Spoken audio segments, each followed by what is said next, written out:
This is Long Way to the Top, and I'm your host, Shane Bryan. In the words of the immortal AC/DC, it is harder than it looks. These interviews will give you a glimpse into the lives of the artists that we've sung along with, danced and rocked out to. Some go deep into their past and others celebrate their recent releases. But all of them show that regardless of who you are, it's always a long way to the top.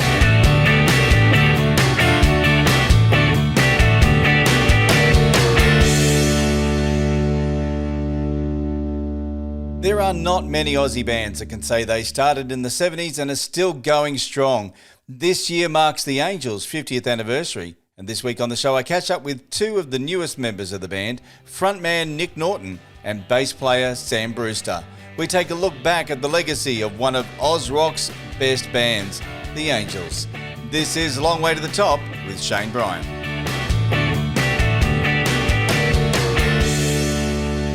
Awesome. Well, thanks guys for joining me on the show today. And I've got Nick Norton, the brand new lead singer of the Angels, and Sam Brewster, who is the bass guitarist for the Angels, joining me on the show today. How are you guys? Yeah, great. Very well. All good. Big legacy, 50 years down the track. 1974, the band officially got together. And the band, of course, back then was made up of John and Rick Brewster, Charlie King on drums, and Doc Neeson. I don't mean to put you make you nervous, but that's big shoes to fill right there, right? Absolutely. We're used to John and Rick, so I'm sure Sam's even more used to John. So it's all very familiar by this point, but yeah, very big shoes to fill. So, Nick, you've been in the band for 12 years, obviously doing the drums, and now you've stepped into the front line. Mm-hmm. Yeah, yep. I've been doing stuff with John pretty much since I left high school, and Rick since not too long after that. And it's just a very familiar kind of association, and the 12 years of drumming in the band was a good pedigree. But I've been writing songs with John and Rick for that whole length of time, 20 years as well. And it's all kind of everyone just knows what's required. And so when the frontman role came up, I mean, I just kind of just sat there like a one of the troops and just was assigned that role, and I went with that, and I just knew that was what I was going to do. But it's good. The good thing about this band, it's a really strong collaboration of like-minded people that are all aimed at the same goal. So I was just ready to step up when the time came. Yeah, and of course, Sam, you've been in the band quite some time as well, and now your brother's in the band doing drums. It's kind of like two lots of Brewster brothers now. It's exactly that, yeah. Yeah. It's it's kind of, I mean, go back 20 years. I mean, who'd have thought that would ever happen? But yeah, here we are. You grew up with, this all around you. Yeah. I mean, do you pinch yourself now going, wow, here I am in the band, knowing that this was a legacy that was, happening before, I was even born? Yeah, sort of. I guess. Yeah, I never thought that I'd really end up where I am now, I guess. I just thought, that was, I grew up with, having a dad in the band, and it was like always kind of, well, how long is that going to be a thing for? Yeah. And then it's just kept on continuing, I guess, because the demand's there. And then, I went down the path of wanting to be a professional musician as well. But I didn't think it would lead me to the Angels. I thought, I'll end up doing something else, whatever that might be. But now it just seems like, I don't know, it's sort of all changed in the last, I guess, maybe decade, where there is still such a demand for all of these iconic bands from that period. You know, nothing has really kind of come around and replaced that certainly in the rock sphere. You know. Yeah, I was thinking about that just prior to the interview. You know, there's not a lot of bands in Australia that can say that they started off, you know, in the 70s, 50 years on, they're still out there touring. Maybe AC/DC, maybe Rose Tattoo. That's pretty much it, really, isn't it, in Australia? Yeah, I mean, there's Dragon as well, MySex. There are a few actually, but I mean, none of them. Yeah, most of them have got like only one or two original members remaining, but the demand for their music still remains, and so they're still viable in the marketplace and it's now a classic form. Yeah, that music has become a kind of classical music. Yeah, exactly. People love it. Well, you could say that. I mean, it really is. I think you guys use the term heritage. It is very much ingrained in society. I mean, you look at songs like, you know, Face Again and No Secrets. I mean, these are songs that we play all the time, you know, on radio, and they're songs that the moment that anyone hears it at a barbecue, they're all singing along. Yep, absolutely, including millennials and Gen Zers. It's not just boomers and old people. You know, kids' faces at the shows just light up when those songs kick in. I'm thinking, how do you guys even know this song? But I guess they've got parents and even grandparents who are Angels fans. So yeah. Do you think having, you know, when Doc passed away and then the torch was handed over to Dave Gleason, which in my opinion was a very clever move, do you think that really helped bring in that new audience as well? No, I don't know about that. Dave was in the band before Doc passed away, because Doc left, and there was like kind of a big kind of social media war over it, right? Initially, and they were, you know, it was kind of divided, like people, you know, really divided fans. They were like, it took them a while to accept it, and then they did. Once they came to a show, they were like, oh, he's great, you know, because he was. But you know, Doc left such an impression on everyone, and you know, he was just such a charismatic performance and such a big part of the show. Like, you know, same with Dave. When you know, you're on stage and everyone, you can just see everyone, they're all focused on the singer, and Nick's getting that now too, which is great. But yeah, I don't know if Dave coming through necessarily brought a younger audience necessarily. I think a lot of it's still because our music's still played on radio, on Triple M and a lot of those, and your station. Sorry? Yeah. And your station as well. Oh, and our station. Yes, absolutely. Absolutely. So, you know, these kids are growing up with their parents listening to this music, and I think the lack of infrastructure in the recording industry and the music industry, where it used to be like, you know, back in the day when the Angels and all those bands were coming through, there was a lot of mentorship and a lot of like, you know, producing going on from those who'd come before and knew what to do and what not to do, and that's not really happening anymore. Where you know, you haven't got like a record company with a stable of artists that are, you know, really being nurtured and put out there, and because there's no, it's just the streaming platforms now. It's kind of become every man for himself.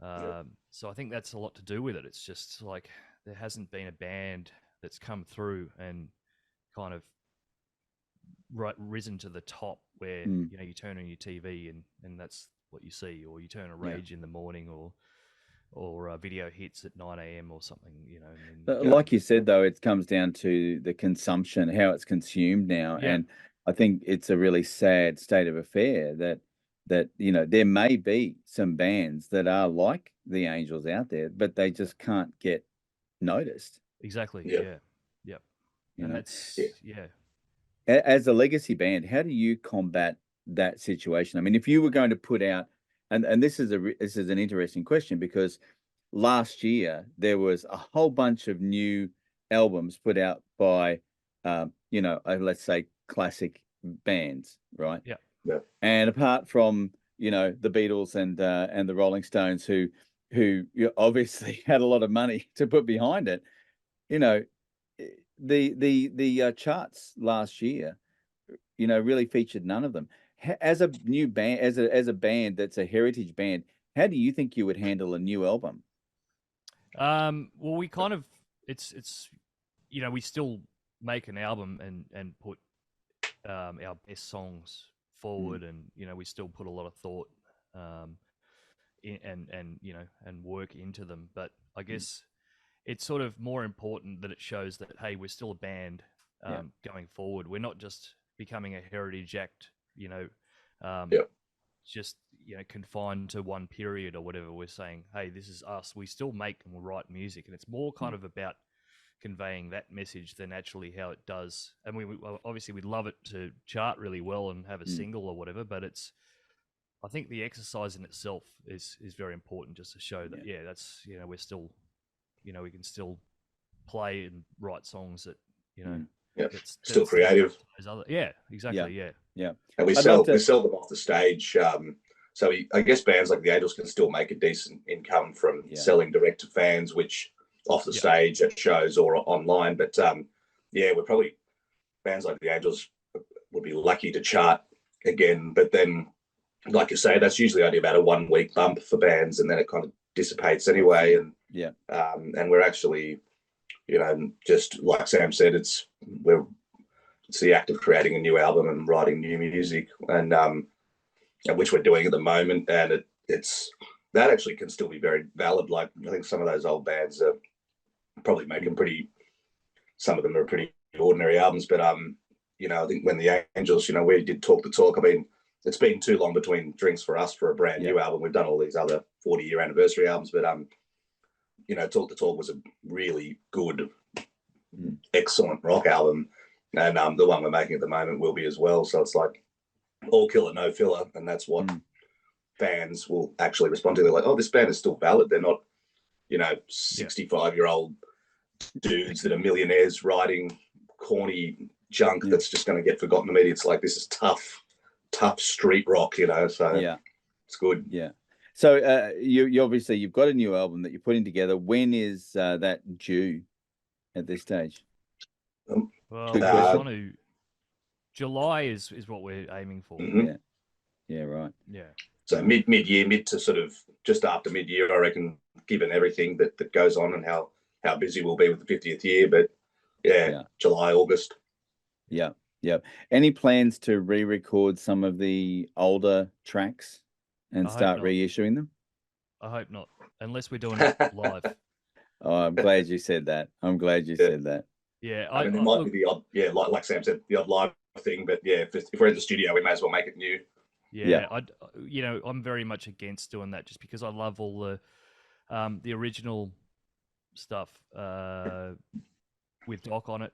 I mean, that was the blueprint. That's what we refer to now when if Norton and I are like working out harmonies, for example, in the car or something, we listen to the originals with Doc on them, and not because we don't like the ones with Dave on them, we love them, but that's the blueprint, and that's kind of that captured that energy of what them being in the studio all night. They literally would finish gigs and go into the studio after the show and record all night, and that's still what I love listening to. And I just don't see, unless we're doing, like I said, we're doing a live recording, which we plan to do as well, and that's I think that's old hits. Yeah, and that's all fair game, but I really don't want to re-record over the top of those. I mean, we did that with a couple of the albums, like Face to Face and No Exit, and Darkroom. Mainly Face to Face and No Exit we did because the Alberts had been acquired by BMG, and BMG weren't doing anything with those masters, so we wanted to keep those records, kicking out. On your own, clear. Yeah. There was also the recordings that you or I don't know whether you recorded them, but the concerts that you did with the symphony orchestras. Yeah, I mean, that would have added a completely different style and energy to the whole concert. Yeah, for sure. Yeah, they were great, and we have recorded them, and I think there is a recording out of that. Yeah. From Adelaide in 2018, and we're Yes. actually at the moment talking with I think with Days Like These with Diesel, and they might feature that on one of those shows this year at some point. Yeah. Right. It just goes to show too, like doing the whole symphony orchestra, it goes to show how well the songs were written, that they were able to be taken by a symphony orchestra and pulled apart and put back together, you know, and they sound absolutely magical. Yeah, a lot of that's Rick. Yeah. Because of, you know, Rick writing those solos, they're very like much in like that kind of classical lyrical type vein of I mean, Rick would when he wrote most of those solos, he would sing them before he played them on guitar. So he would just, you know, and I think he still does that with when he's coming up with a solo, rather than like, you know, maybe the way that I would do it a lot of the time is like you just sort of noodle over it and come up with something you think sounds great. Rick will actually find a melody and sing it, and then work it out on the guitar. And I think that's what adds to why, you know, why people can turn up at our shows and sing Rick's solos. Like we went to France a few years ago, and they were singing them like a soccer crowd. Or, but then you know, it also lends itself to those kind of classical instruments where you've just got those kind of melodies that are played on the strings, and But I'm pretty sure that Rick started with the violin too, you know, when he first started playing. No, he actually started with piano. He was a classical pianist. Oh, did he? Right. Yeah. That was a concert pianist. Yeah, wow. Yeah, he won at a Stedford at 16 on the piano. In Adelaide, and then they started the jug band. He went from doing that to playing a washboard. And then when they went electric, he started playing electric guitar, and initially I think he wanted to be the drummer. Right, wow. But then he ended up on the guitar, and then he had to kind of work out how to do that. Sounds like Alex Van Halen and Eddie Van Halen. Yeah. It does, doesn't it? I realised that bit of trivia about Rick. I didn't know the drum thing fit in there. I knew all the other bits. Yeah. Yeah, wow. Yeah, the Angels are sort of half the thing you were just saying. There's the blues element like all the other classic rock bands and Oz rock bands, but there is that you know, neoclassical element where when we go to solos and things, quite often the harmony that Rick has fleshed out is, you know, sounds more like a classical piece than a blues piece. You could think of the long line solo, those chords there take a big left turn from the verses, which are far more sort of straight ahead blues / rock territory. And that's such an Angels device that's made the band stand apart from, say, like the contemporaries like AC/DC, who are obviously just unbelievably bluesy and amazing, but it's the Angels always had that little classical edge that sort of gave them an angle, you know, and gave us an angle. No, they're incredible style that you guys have in concert now. Like, you know, with the 50th anniversary, what can we expect? You know, are we expecting classics? Can we hear some of the new songs that you're putting together? It's all we won't be playing the new songs. There are no like as in are you talking about the new album songs or not at this stage. I mean, that might come later in the year, or it might come next year. Our set list at the moment is the classics, and in between the classics, some of the rarities, going from the early period of the band right through the 90s, you know, with Skin and Bone and Howling and Beyond Salvation and those sort of songs wedged in between the, you know, the really iconic songs. Right. It's a 2-set show, so it's a big long show, which is great. Fans like that. We're our own support band, you know, so it kind of grows over 2.5 hours into this sort of long epic, you know, so it's great. Yeah, fantastic. And Nick, your style of singing, you know, are we talking, you know, Brian Johnston style?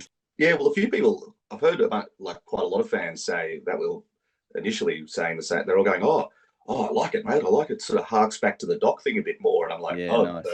Does it? Right. Because I think that was more related to vocal timbre, where Dave has kind of got a piercing rock mid-range, whereas Doc had that deep thing and deep theatrical thing. And I'm not even consciously, I was just sort of probably singing more down in that territory just based on what I've, listened to over the years. But, and then if I, sometimes snap into a high falsetto thing, but I'm not really trying to, it'd be idiotic to try and copy Doc anyway in any shape or form. And, or, whether that's stage persona or singing style, but, just getting up there. And I mean, the songs are so good, that all you have to do is just turn up and play them. And it kind of, if you're musical, if you can sing and you can play guitar, it just takes care of itself, I think that's important too. You look at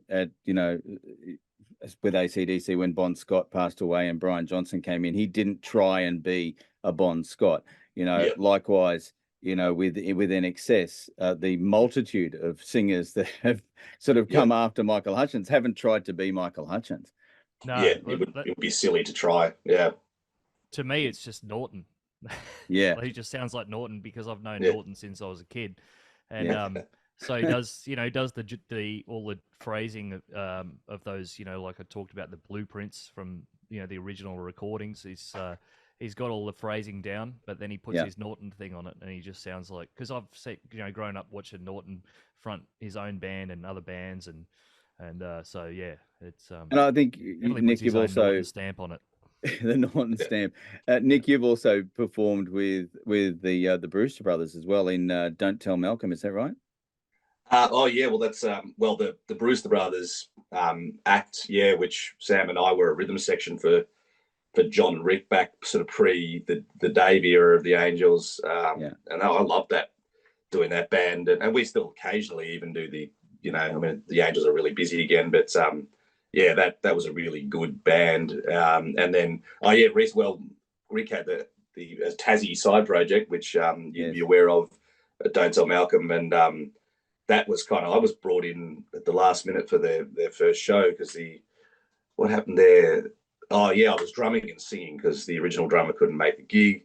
And then we only, we're about a 2 or 3 show a year band, but it's great. We come in, and Mick Skelton from the Baby Animals plays drums. He's now a Tassie resident. And Dave Wilson is a local boy who's Rick's friend, and he's the other half of the guitar department. And Kevin Cooney on bass, who's another Tassie music veteran, has played with people like Renee Gayer and Richard Clapton, amongst others. So it's an all Tassie express, except for me. I'm the ring-in.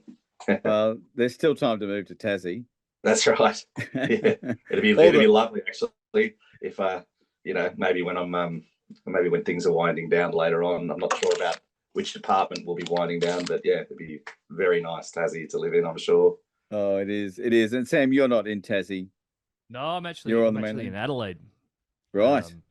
So I've been here I grew up in Sydney, and grew up, Nick and I went to the same school, and I lived there, for the first 30 years of my life. And then I moved to Adelaide. It was only going to be a couple of years. And my wife, my now wife, she was my girlfriend at the time. She made a good group of friends, and then we realized, it's like half the price of Sydney, so we ended up staying here. Yeah. Well, if you come to Tassie, it's a quarter of the price, so Although I think that's changing right now. It is actually. It is. Yeah. You can't say that. Going down there. I think Susie DiMarchi's down there now too. Really? Yeah, I heard that too. Yeah, heard she made the move from Brizzy. Sydney. Was Sydney? Was she? I thought she was in Brizzy. She grew up in Western Australia. Right. Yeah. Now she's she was great. around Bondi or somewhere before that. Yeah. Right. Look, you guys are really, sort of keeping that legacy alive, which I think is something that is really important for Oz Rock, and it's great to see, like you said, the young guard coming through and just keeping that same vision that the original band had. Yeah, absolutely. Yeah, we're we love it. We're just I mean, I'm surprised, and I know Sam is, that, like you were saying earlier, that there's still that demand, and it's kind of, every year that ticks by, you think, oh, what is going to be happening this year, and then suddenly there's 55 dates in the diary and jam packed over the following 6 months. You're like, okay, the Angels are still as relevant as ever, and we're as busy as ever. So it keeps us sprightly and young, and we love getting out there and playing the songs. Yeah, fantastic. I'd love you guys to come back when your new album is out, and we can have a look at it, dissect it, take a listen to some tracks, and absolutely, for sure. Great. That'd be sensational. Yeah. Sam Brewster, Nick Norton, thanks for joining me on the show. Awesome. Cheers, Shane. Thanks, Shane. You. Thanks for having us. Thanks for listening. I hope you've enjoyed this episode of Long Way to the Top. Hit plus or follow to subscribe to the podcast, and head over to Facebook at The Long Way to the Top podcast and give us a like. Keep on rocking, and I'll catch you on the next episode of Long Way to the Top.